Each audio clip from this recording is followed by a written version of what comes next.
Hello. The MoLove Method. Why did I create it, and how is it going to benefit you? I really want to make this podcast as natural as possible, in such a way that it feels like a real life coaching to you, and why you should really join the MoLove Method. I created the MoLove Method out of necessity for myself. You see, every time I ever wanted to start a fitness journey, I never knew what to do or how to go about it, how to start. It's always something just so confusing on what to do for my fitness journey. There's always this pause every time I decide I really need to do this for myself. I really need to get healthy. I really need to get fit. There's always this confusion, even if I have been exercising almost all my life. And there was always just this dissatisfaction lurking around somewhere, that I knew that something needed to change, something had to give. I needed to approach fitness in a different way. You know, at the time, going to the gym all the time, lifting weights to just build bigger muscles, to look a certain way all the time. It started to toll on me because it felt like too little of a thing. I don't know, it just lost its purpose and its meaning, because the only reason I was doing all of those things was to look a certain way and people applaud my efforts. It was no longer for me. And at the time, I started to feel trapped in it, in the sense that I started to feel scared of not looking this certain way. So you can imagine, or you can guess, it started affecting the way I ate. I started restricting foods. I started, counting everything. I was counting everything before, until counting everything became something I had to do out of fear of overeating. And even if I overate on something, I will always excuse it, or I would starve all day because I wanted to have pizza with family or ice cream. And even when they are, maybe all these spontaneous family gatherings where there are suyas and beers and alcohol, and you're eating it, and you somehow try to justify it at the back of your mind that you are still going to work it out, and thinking back, and maybe then I started to feel somehow that I shouldn't feel bad for eating. There's nothing wrong with eating any food. But my mindset had been twisted or thwarted out of consuming all the information in the fitness industry and thinking I am always doing something bad every time I ate processed food and enjoyed it. And even if I'm enjoying it, I will have to still count calories later, maybe work out to prove that I am disciplined. But that wasn't discipline. I think it was more of a trying to build this, identity. Looking a certain way became my identity, and I didn't want that to be my identity because it was exhausting. And at that time I was in Lagos. So when I finally moved to the east in Nigeria, and around me there are no gyms, it's not easy to step out and exercise.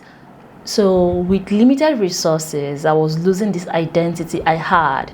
I wasn't really exercising as much. Nothing was motivating me to exercise anyways, because nobody around me exercising. It was just me pushing against all odds. That was when I knew something had to change. The information going into the gym or being around an environment where you don't have anything or any motivation, the things had to give. My approach to fitness had to change. And that was when I started breaking down these ideologies and ideas I had about exercising. And being that I started walking, I didn't have a lot of time on my hand anymore. I was pursuing two things, and I didn't have 5 hours to spend in the gym and spend time cooking, living with family. I couldn't prep meal in that sense, and I have a very large family. I cannot prep 7 days worth of food for just myself and also cook for family. It was becoming a lot, and this is my reality, and this is a lot of people's reality. Imagine you're a mom and you have kids, and because you're on a fitness journey, you have to spend hours in the kitchen on Saturdays or Sundays. Where I stay or where I work on Saturdays, so Sundays are the only time off, and I should be resting, not obsessing with what I have to eat for the week. You see, so it became toxic. This is where fitness and obsession with body size becomes unhealthy, because it is taken away from your life. It started to take away from my life. It started to stress me out because I had to wake up at earlier hours, go to the gym, and then go to work and spend 8 to 5 at work. Sometimes not eating all day because I was really, how do I put it, obsessed with eating the right amount of protein, and I wasn't even getting enough protein at the end of the day, regardless of everything I knew about protein and the daily requirements of eating certain macronutrients and all of that. But because I was obsessed with my body size, I was ignoring all these things that were really important for a healthy body, until I started to stress out. I was more anxious than ever. I was more sad, always fatigued, just pushing against coffee all of the time. And that's when I knew that something had to give. Again, you know, there are different instances. I can't really go into all of the stories. So MoLove was born out of my quest for change and how I approached fitness. I started to gain weight, but I was happier, and I was in this place where it was confusing. Why am I gaining weight and happy? And it happened because I started intentionally eating, right, and training just the right amount. And at first it started with not wanting to exercise at all, because every time I exercised I had to do something hard, you know, skip 3,000 jump ropes, and maybe 1 hour run in the morning, and then still lift weights just to catch up somehow, even if I was pushing against not doing too much. Every time I showed up to exercise, I would feel guilty for not doing too much, right? I would feel guilty for not doing to a certain level, so I would push against it. So what happened is that I stopped exercising completely because I was exhausted, and I wasn't enjoying exercising anymore. I really enjoy exercise, and I really enjoy moving my body. I feel better when I move my body. But then I turned all of those things to just building a body size and sacrificing my health. I became more stressed out, as I said before.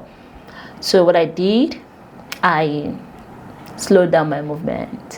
What I mean by this is that I started doing gentler movements, started breathing more. I started practicing mindfulness in my movement, feeling. It was boring at first. What happened was that I would literally feel sleepy trying to exercise.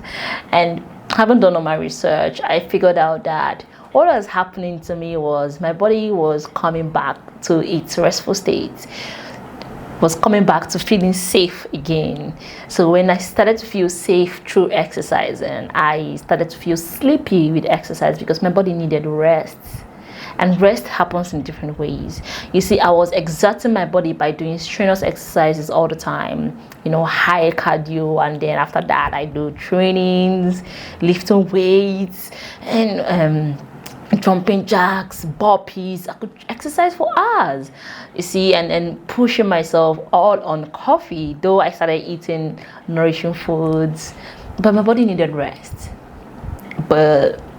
So I started exploring movements, and my joints, my knee, I'm still going through that, but it's healing now. But I was pushing against a knee that was hot, you see. So I started to learn more about anatomy, joints, muscle, the body as a whole, and I started practicing all of that, taking certifications, learning from top coaches that has trained athletes that have gone through injuries, learning more about physiotherapy and all of that. And it's really interesting what you find when it comes to movement and your body as a whole.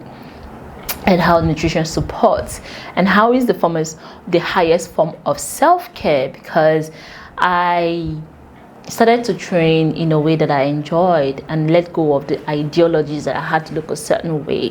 What happened is that during the period I gained weight because I stopped exercising, I started eating everything that I had missed out. I started to feel like crap. I started to feel like this is not me.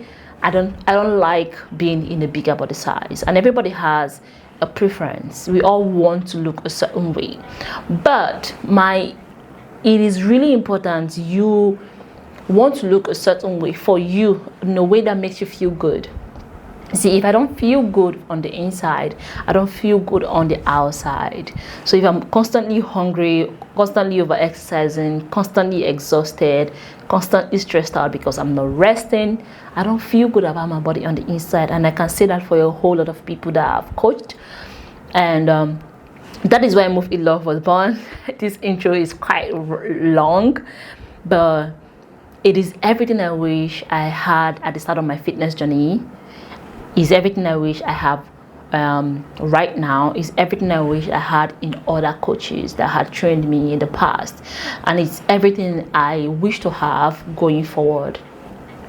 Because Move in Love keeps getting refined as I age and experience new things and learn new things.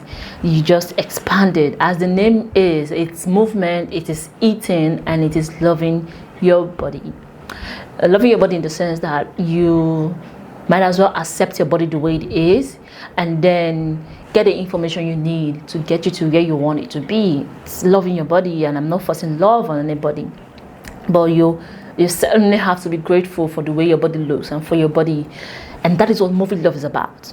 Movement that gets you moving. Literally all we do in our bodies is move. I'm speaking to you, I am moving. Blood is flowing in my body, my heart is beating. Everything in my body, the whole process is metabolism, is movement. So your body is moving inside even when you are sleeping. So movement is critical for our growth, for our health, for our happiness, for meaning, for our purpose. If you're going to serve a greater purpose for your life, you need to move from one place to the other.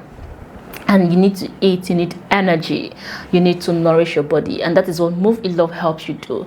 Learn how to move your body in a way that feels good, that is sustainable, And that is what Move in Love is about. So it keeps getting refined as I age and experience new things, from fitness to life. You can call it fitness and life coaching. I'm not a life coach, but I am a strong believer that fitness is really important for your life, in the sense that you think about the best, highest possible you that you can be, and then think about how fitness can support all of that. That is what I mean. That is what fitness, that is where fitness comes in. Think about the biggest possible you, the biggest purpose you want to serve, how you want to show up as a wife, how you want to show up as a mother, how you want to show up as a fine single lady serving in a place, how you want to show up as a sister, as a friend, as an auntie, how you want to show up as a human being. And think about how fitness can support all of that. You see what I mean?